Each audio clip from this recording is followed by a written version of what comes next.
भाई और मैं हम लोग एक दूसरे बारे में एक जोक हमने शेयर किया था, उस वजह से हम लोग हंस रहे थे। लेकिन this is a very important sequence, क्योंकि कहीं ना कहीं अरमान भैया के लिए इतनी मुश्किल खड़ी है कि एक जगह पर अबीरा भाभी हैं और एक जगह पर माँ है। और पूरा माहौल ऐसा कर दिया जैसे कि कोई मजाक चल रहा है। ऑनेस्टली सबसे I think the laughter is the best medicine. New year बहुत ही अच्छा रहा, फुल ऑफ लव फैमिली के साथ में, क्योंकि हम लोग क्योंकि नेक्स्ट डे भी शूट कर रहे थे।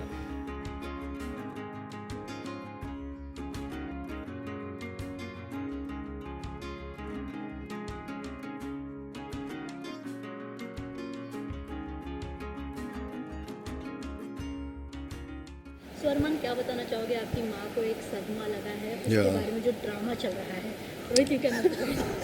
नहीं भाई को बोलने नहीं, आज भी ज्वाइन करिए आ जाना भाई, तू भी बेटा है माँ का। मैं अकेला थोड़ी हूँ। थैंक यू भैया, थैंक यू। और माँ के हालात के बारे में आप दोनों। इसको मत रखो, मैं इतना सीरियस बैठा हुआ था यहाँ पे।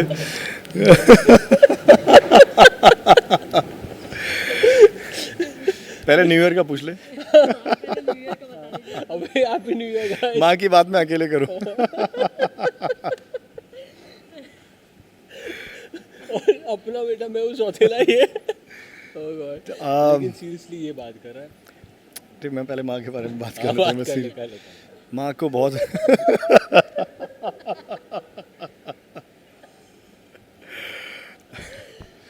माँ को बहुत बड़ा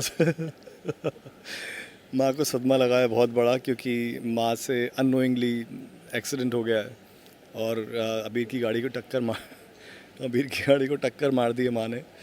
और जिस वजह से, और ना सिर्फ टक्कर मारी है, उसके बाद वो जब उसे बचाने के लिए जा रही थी तो अचानक से पुलिस का सायरन बज जाता है और माँ वहाँ से निकल जाती है और अरमान को बताने के लिए वो कॉन्सर्ट में आ रही होती हैं। एंड उस बीच में उसकी बॉडी में इन्फेक्शन हो जाता है जिसकी वजह से उसकी टांगें अब काम नहीं कर रही हैं एंड उसका पूरा करियर चौपट हो गया। एंड अबीरा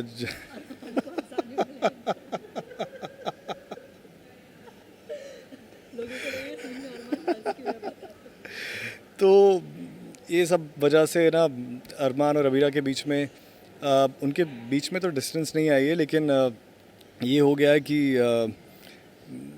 घर वाले अगेंस्ट हो गए हैं। जहाँ पर एमजी बहुत ही सीरियस है, वो बोलते हैं मैं कंप्लेंट करूँगा।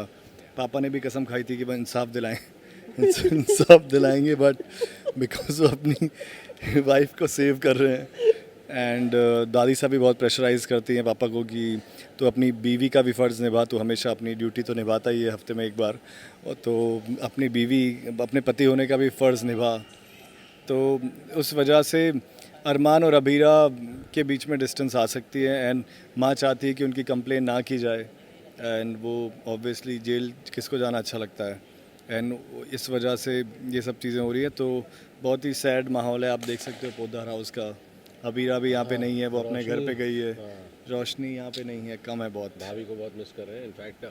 इनफैक्ट भाई और मैं हम लोग एक दूसरे बारे में एक जोक हमने शेयर किया था, उस वजह से हम लोग हंस रहे थे। लेकिन this is a very important sequence, क्योंकि कहीं ना कहीं अरमान भैया के लिए इतनी मुश्किल खड़ी है कि एक जगह पर अबीरा भाभी हैं और एक जगह पर माँ है।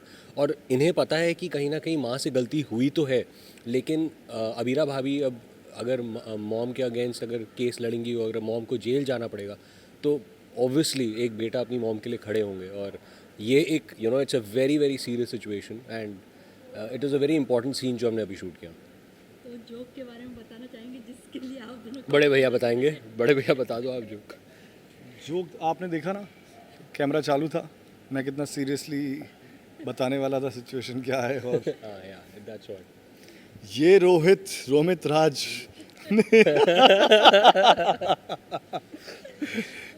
राज ने आके पूरा माहौल ऐसा कर दिया जैसे कि कोई मजाक चल रहा है। ऑनेस्टली सबसे I think the laughter is the best medicine. And 2025 जो है हमारा ऐसे ही हम एंटरटेन करते रहे। इसको कहते हैं एक्सपीरियंस। या कैसे इसने स्मूथली माँ के क्वेश्चन से न्यू ईयर वाले क्वेश्चन पे 2025 इतना प्रॉब्लम ये है कि जल्दी ये जंप पकड़ लेते हैं मुझे, क्योंकि इनका एक्सपीरियंस भी काफ़ी ज़्यादा है। मेरा तो सेकंड शो है करियर का, he is a senior actor. आप तो जानते ही हैं, मैं क्या ही कहूँ कि ओके, न्यू ईयर कैसा रहा आप लोगों का? क्या कुछ सेलिब्रेशन किया, क्या बताना चाहेंगे? न्यू ईयर बहुत ही अच्छा रहा, फुल ऑफ लव फैमिली के साथ में, क्योंकि हम लोग क्योंकि नेक्स्ट डे भी शूट कर रहे थे, तो हमारे लिए तो पॉसिबल, और 31st को भी शूट कर रहे थे, तो हम लोगों ने 7 साढ़े 7 बजे पैकअप किया एंड सुबह वापस 10 बजे हमारे को सेट पर आना था। तो ऑब्वियसली कहीं बाहर जाना एंड क्रेज़ी होना तो अलाउड ही नहीं था, तो हम लोग फैमिली के साथ में थे, बहुत ही सभ्य तरीके से दिवाली की तरह न्यू ईयर सेलिब्रेट किया। आई थिंक मेरे लिए I want to shoot every day of my life. ये भी ऐसा ही है, बिल्कुल ऐसा ही है कि हम दोनों डिस्कस करते हैं, हम ऐसे ही अभी ये कैमरे पे ऐसे बोल रहे हैं, लेकिन he wants to shoot every day, I also want to shoot every day of my want to shoot life. every yeah day. Every day हमको Yeah, शूट ऐसा करना नहीं, मेरा यही है। Yeah so he partied, I was at home and I partied? You didn't, मतलब with family. I हाँ, was with हम family, we had a yeah. Party at with in the family, बाहर कहीं नहीं गए, बट हाँ, and then definitely coming on the first day of the year working again, it was amazing, बहुत अच्छा रहा। ओके, सेट पे कुछ गिफ्ट्स वगैरह मिले न्यू ईयर के? नहीं, सैडनेस मिली He's सेट के promised ऊपर। me a gift, I don't know. Did I promise you? Oh, you didn't promise, you're talking to somebody else? क्या प्रॉमिस किया था, याद दिलाना मेरे को, I अगर think- प्रॉमिस नहीं, मैंने नहीं। किया होगा तो मैं ज़रूर गिफ्ट लेकर No, आऊँगा। we don't give gifts, I think. हाँ, यहाँ पे सेट पे इतनी कुछ वो है नहीं, यहाँ पे सब वैसे ही इतने प्यार से रहते हैं कि गिफ्ट विफ्ट वहाँ देते हैं जहाँ पे मनों के अंदर थोड़ा सा वो हो, तो फिर सोचते हैं थोड़ा मस्का लगाने के लिए चलो ये गिफ्ट दे देता हूँ, उस दिन मैंने इसका दिल दुखाया था। यहाँ तो एक दूसरे की smile he I think the best के लिए gift, गिफ्ट है। I'll tell you what, the best gifts you give me are my pictures. ये इतनी super pictures, he takes मैंने amazing बीड़ा pictures. उठाया है रोमित की प्रोफाइल चेंज करने का। He's changing my image तो altogether. इसकी पूरी जो लास्ट जो 4 पोस्ट हैं अगर आप देखेंगे Yeah. तो वो It's amazing pictures he shoots, and I think fans को भी पता चल गया अब कि it's Rohit. अब who फ्रेम takes my देखकर समझ pictures. जाते हैं fans ये क्वालिटी, हाँ, ये रोहित की क्वालिटी किसने है। खींची? Correct. Okay, last any message to audience? Audience को वही प्यार हमेशा की तरह। Thank you so much for loving us, and very happy new year to all of you. a very happy new year to you guys, and keep loving us and keep making sure कि हमारा show जो है number 1 पे रहे, और 2025 हम सब के लिए एक super special year है। Thank you guys. Love you guys. Hi, I'm Nikita Gag, and you're watching me on Glitz Vision USA. Thank you.